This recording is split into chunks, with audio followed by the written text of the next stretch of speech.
Flags are at half-staff as the country marks a day of mourning. Today, the national funeral for late President Jimmy Carter took place, where he was remembered by political leaders, friends, and family. We're going to have much more in that funeral in a few minutes. But first, we need to talk about the weather today. Thanks for joining us. I'm Kim Christensen. I'm Tom Green, and depending on where you were in the metro area, you might have seen an absolute whiteout and blizzard, or might have seen just a mellow January day. It was a strange morning. But if you were out south or east, this is what you saw. Very dicey conditions on I-70. CDOT reporting multiple crashes, jackknife semis, so they had to close it from Air Park out to Burlington.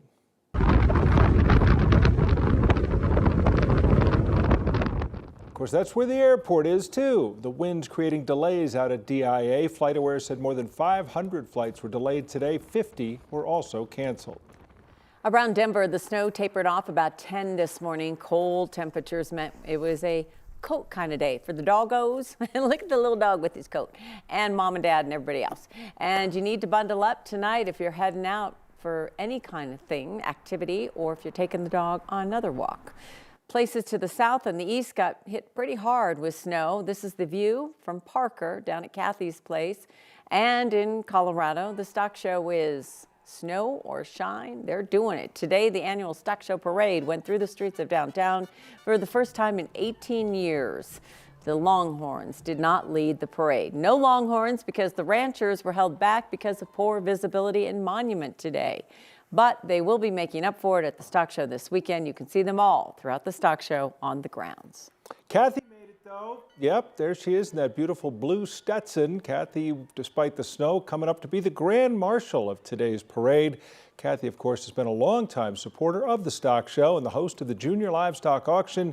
We're going to hear more about the parade, some of the people there as well, coming up a little bit later this hour. Kathy, that looked like fun considering a lot of people had to tough out a tough weather day. I wasn't even sure if I was going to be able to get in for it because I came down along that Douglas-Elbert line and it was a whiteout down there, and then you get into Denver and it's sunny and the roads are just wet, and wow, what a tough drive for everyone this morning. It was just different for everybody, but the parade went off without a hitch and it really turned out to be a wonderful day. But wow, is it cold, and wow, is it windy, and that wind and blowing snow means that some roads are still closed in eastern Colorado. Really difficult travel. After about an inch of snow in Denver, 3 to 4 down around Parker, an inch out at DIA, but a little bit of blowing and drifting in the areas like Franktown and Roxborough, and really just a tough afternoon to be out. Cold lows tonight in the single digits. Windy conditions continue east. We're already tracking the next storm and chance for mountain snow on Saturday. We're going to get a little bit of a break tomorrow. 26 degrees in Denver, but it feels like 14 as those gusty winds out of the north are still going 20, 25, 30 miles per hour. So really difficult travel. Wind chill values are in the single digits and teens this hour, but will probably go below zero as we move through the overnight hours. Drier air's working in. We're starting to see a little bit of improvement as our storm tracks south and east away from the area. Guys, this is an ice storm in Dallas, an ice storm. Snow is no fun, wind is no fun, but I'm telling you, an ice storm is worse. Much more on that and our weekend forecast coming up. Right now, smoke is covering Los Angeles as at least 5 different wildfires are burning there. A new one may have popped up within the last hour or two. At least 5 people are dead. More than 180,000 people are under evacuation orders. 2 of the largest fires cover at least 43 square miles of that region. The Eaton fire flared up today in the foothills northeast of LA. JP Morgan Chase estimates economic losses for the wildfires in Los Angeles now stand at nearly $50 billion. And that number is only probably likely to rise as new fires are popping up. CAL FIRE says this afternoon more than 5,000 structures have been lost in the Palisades fire. Winds are expected to pick up again tonight and into tomorrow morning. Later this hour, we're going to hear from evacuees and from 2 people with Colorado ties. It was an emotional and a thoughtful morning in Washington, the nation pausing to honor and remember former President Jimmy Carter during his funeral at the National Cathedral. And that was a service that was attended by all 5 living presidents, as well as dignitaries from around the world, and family and friends. Here's Jay Gray with more. Ready? Jimmy Carter's final stop in Washington, like so much in his life, defined by faith. And whoever liveth. The National Cathedral filled with family, friends, dignitaries, the 5 living presidents sitting together, President Biden delivering the eulogy his friend requested. To make every minute of our time here on earth count. That's the definition of a good life. The life Jimmy Carter lived during his 100 years. President Carter didn't particularly enjoy politics, but understood its importance to his life's mission, bringing change and help to those who need it the most. He built houses for people that needed homes. He eliminated diseases in forgotten places. He waged peace anywhere in the world, wherever he saw a chance. He loved people. The very definition of a servant leader, few in or outside the political arena have matched his impact as a global humanitarian. I hope someday. Or his commitment to peace. Still, no matter what he did or where he traveled,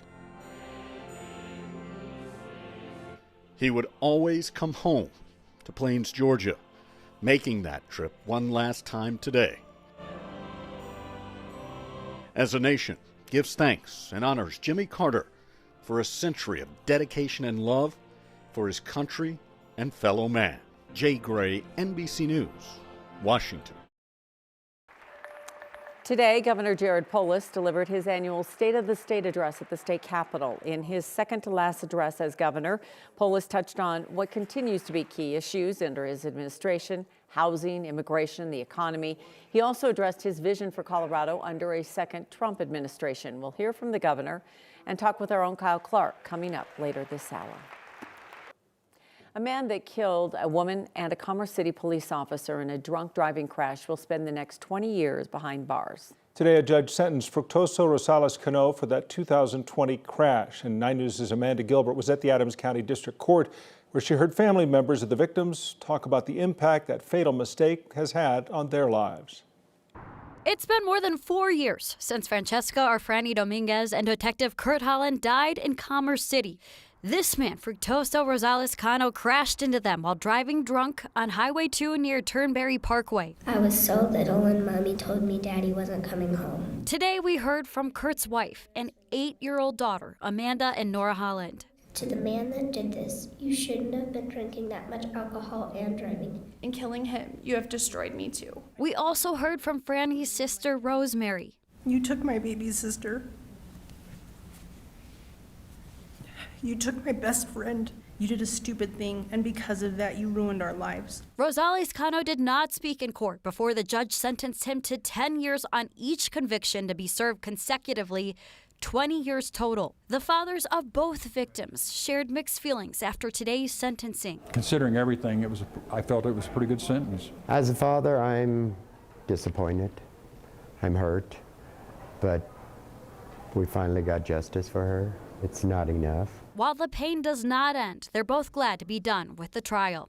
And we could focus on just breathing. That's the hardest part we've had for the last 4 years, is breathing, because we were constantly coming back here. And I know that I'm going to continue to cry my whole life, because seriously, what kind of dad would I be if I didn't? In Adams County, Amanda Gilbert, 9 News.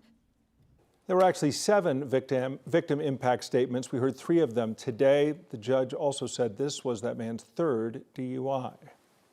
Well, after months of accusations over legal violations, some issues with the Denver Public Schools Board are expected to come to a head tonight. 9 News reporter Rachel Krause joins us live from the District Administration Building. Rachel, the board is expected to address this issue head-on tonight. Yeah, the board's work session tonight, one item they'll be discussing is Board Secretary John Youngquist's alleged policy violations. And documents I've received show this goes back a lot further. Records show Secretary Youngquist had asked the board to reimburse him for fines and costs he'd racked up while working as a board member while collecting para-retiree benefits. As a result, he was not able to be in executive session about the request he'd made, according to a response sent to Youngquist by an attorney. Emails between school board members say Youngquist then claimed the board violated Colorado's open meetings law. Board directors Gaitan, Esserman, and Quattlebaum sent a formal request asking that Youngquist's behavior be addressed at tonight's board meeting. They say, quote, Youngquist's conduct and communication during and following the executive session on December 12th has raised serious concerns. His subsequent threats, accusations of legal violations, and overall unprofessional behavior are disrupting the board's integrity and their work. These issues and others are expected to come to light during the work session that starts at 4:30. I'll be listening in to bring you the latest. Reporting live in Denver, Rachel Krause, 9 News. All right, thank you, Rachel. We'll look for that later tonight.